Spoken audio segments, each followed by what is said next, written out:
大家都在追求一个皮肤更健康的一个状态，所以外泌体已经从一个选配的角色变成一个再生的一个基础，它可以让后续的一些疗程的一个治疗效果能够更好。在医美产业看到皮肤科这么久了，30几年了。那其实这几年整个医学界跟医美的走向，其实变成是再生医疗。那外泌体是再生医疗里面一个很重要的一部分。那外泌体呢，在医学的很多的实证也越来越多，尤其是在伤口修复啊、免疫调节啊，非常多的临床应用，包含有生法方面的，这些都有越来越多的证据啊。那不过有一个最重要的重点是安全性跟合法性。台湾在外泌体有几项很成功的优势。第一个，把优秀的医生加上我们很强的 AI 团队组合起来，能够创造出功效远远优于其他国际上的同业最好的外泌体的产品。那第二个是台湾的法规，台湾在再生医疗双法的鼓励之下，外泌体可以成为一个药物去申请。这也是为什么讯联这么早就盖了一个符合 PIC GMP 规格的场域，每天可以大量制造稳定优质的外泌体的工厂，而且是按照我们要申请干眼症这种药物的规格来制造各个等级的外泌体，加上我们生命科学细胞治疗26年的底蕴，各种细胞治疗所需要的知识、经验基础都能累积的在我们的集团里面，所以这是个台湾不得了的力量，结合了医学界、产业界、AI、药物制成领域各个领域的力量总和，这个绝对是台湾外泌体国家队可以征战全世界的一大利基。现在的医美趋势啊，其实从过去的一些主观的调整，已经进到了所谓的皮肤健康为主的诉求，以及所谓的现在为了让疗效更好的一个组合性的疗程。那当然最重要的还是一个年轻化的趋势，因为大家越来越注重的是本身的肤质的一个改善。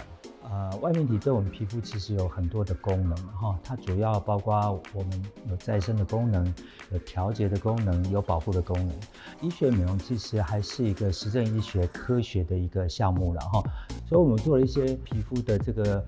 组织上面的切片的研究，发现的确在一些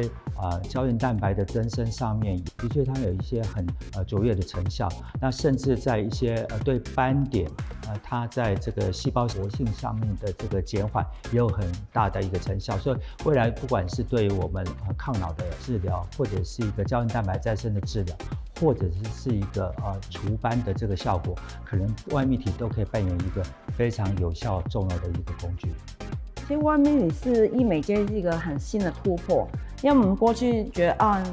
皮肤肤质要改善，可能要用光疗啊，或果酸焕肤啊、荷尔蒙之类来改善肤质。可是外泌体是一个不同来源嘛，有人类的，有植物性。可是我认为是人类外泌体对皮肤修复是最好的。我们知道外泌体的来源其实非常的多种，包含了植物、动物，甚至于液体异种都可以。我自己的观念里面，自体身体提炼出来的外泌体是最安全的，所以对于自体血小板提炼出来的，我们叫 PRE 的外泌体，我是最有信心的。像我们知道 PRP 啊，它就有修复伤口啊，有生发的效果啊，其实这已经都有文献发表了。搭配的时候啊，其实最重要的是在于说，根据治疗的选择，有一些需要短期增加快速的修复的，那避免一些副作用的，我们会利用皮肤的再生的滋润的一个产品，在术后立即的使用。那如果说是一个长期有一些胶原蛋白增生效果的一些治疗，比如说最红的像电波、音波的治疗的时候，它还有长达半年的一个所谓的胶原蛋白再生的一个时间。那我们在治疗的时候就会希望它可以先做前期的养肤，然后治疗完之后的接下来的半年的时间，我们会配合一些所谓的外泌体的一些保养的方式，让它能够在接下来的半年时间能够有一个最大的效果化，进而去增加病人的满意度。外泌体对我们皮肤其实有很多的功能，有再生的功能，有调节的功能，有保护的功能。在一些光电的治疗上面，的确可以看出有一些加成的效果。胶原蛋白的增生啊，在后面我们所谓抗老的现象啊，也都会有一些很多的新的改善。这个期间我们试了9种不同器官的再生医学，然后结果怎么每个器官表现都很棒？那时候我们就得到一个结论。如果是这样，绝对不是干细胞单纯在作用而已，而是透过它产生外泌体的丰富成分，在产生主要的作用。那既然如此，我们为什么不单纯的把这些主要的机转的外泌体单纯拿出来使用？于是这10多年来，我们就专心的一直在耕耘，让外泌体如何能够单独的呈现出我们当年希望达到的再生医学重大疾病治疗的功效。我讲说生发的一些机制啊，不管是从药物啊、手术治疗啊，那外泌体其实它对头发生长有帮助。第二个呢，它对环境有帮助，另外就是对微环境的调节。所以呢，它在很多的研究，包含临床，是比 PRP 更有潜力的。所以它的相容性很高。那外泌体它实际上大家都知道，它含有很多的一些物质。那这些物质都是我们细胞之间沟通的一些桥梁，它可以是修复整个皮肤的完整性。那如果有一个药品或者是化妆品能够对于皮肤的保护效果异位性皮肤的保护效果很好，而没有副作用，那对我们身为小儿过敏科的医师来讲，这是一个很重大的一个突破。间质干细胞以及它所产生的外泌体，居然可以把这种最严重的免疫风暴、最严重的自体免疫攻击给抚平。我们称为一种免疫调节的作用，所以从那开始，我们就治疗了各种在医学上面最严重的自体免疫的一些疾病。因此，我们见证过在再生医学细胞治疗，见证过这么最严重的免疫风暴，我们都可以治疗的话，那么在皮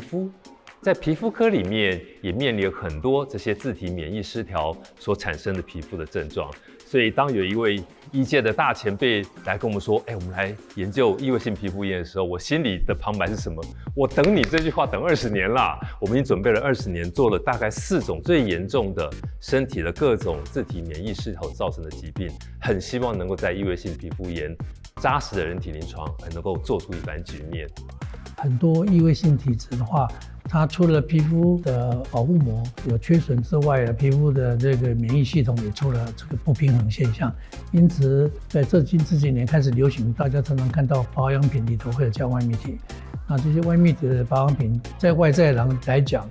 可以使我们的屏障复原修复，然后又可以使我们这个免疫系统可以调理。尤其是对头发的愈发，利用外泌体来涂抹的话，可以使原来的毛发会变成它的生长期会加长，因此呢，不是只会长细毛，甚至会长粗毛，也有人会头发变黑这样子。现在近几年来呢，很多女生已经开始注意她们的第2张脸，也就是她的私密处。那私密处，我觉得尤其是要非常的着重在于私密处的肌肤是非常脆弱的一个环境，所以产品的特性很重要，非常的温和的同时，吸收跟功能性就很重要。像我们去年这块很棒的一个点是在于它有多剂型的选择。那不管是看针对患者的诉求，或者是他本身的条件，我们可以去选择比较针对适合他的，所以对症下药才是最大的重点。因为其实现在所有的疗程，它不是只是单一疗程，很多都会搭配一些像是一些光电类的疗程，像是私密雷射或者是一些就是电波的一些疗程。那这时候呢，外泌体就可以合璧这样的疗程，像是我们做一些美型手术，我会搭配外泌体来去做一个伤口修复，它会加速它伤口修复的效果。我觉得外泌体未来的展望性非常的大，是因为它不只能够单单的涂抹，那还可以加上我们本来有的一些能量啦，或者是雷射治疗啦，或者是手术，让手术的结果还有我们能量治疗、雷射治疗有一个加成的效果，然后缩短我们的修复期，可以从头发、脸、私密，甚至到脚趾头、指甲都可以运用。在20多年来，我们用同样的间质干细胞治疗了很多重大的疾病。我们在讲的是那种要面临截肢选择的这么严重的糖尿病的足部溃烂，居然可以靠干细胞以及它所产生的外泌体，而让那整个伤口就复原了，就不用截肢了。所以当我们看到了它在皮肤上面的再生有这么好的功效的时候，我们团队对外泌体的这种期许，对于它功效的肯定性，还有更重要的，对于我们能够持续把外泌体的功效带到下一个更高的层次，我们充满了信心，也充满了期许。这也是为什么我们推出一代又一代不同规格、疗效越来越好的外泌体。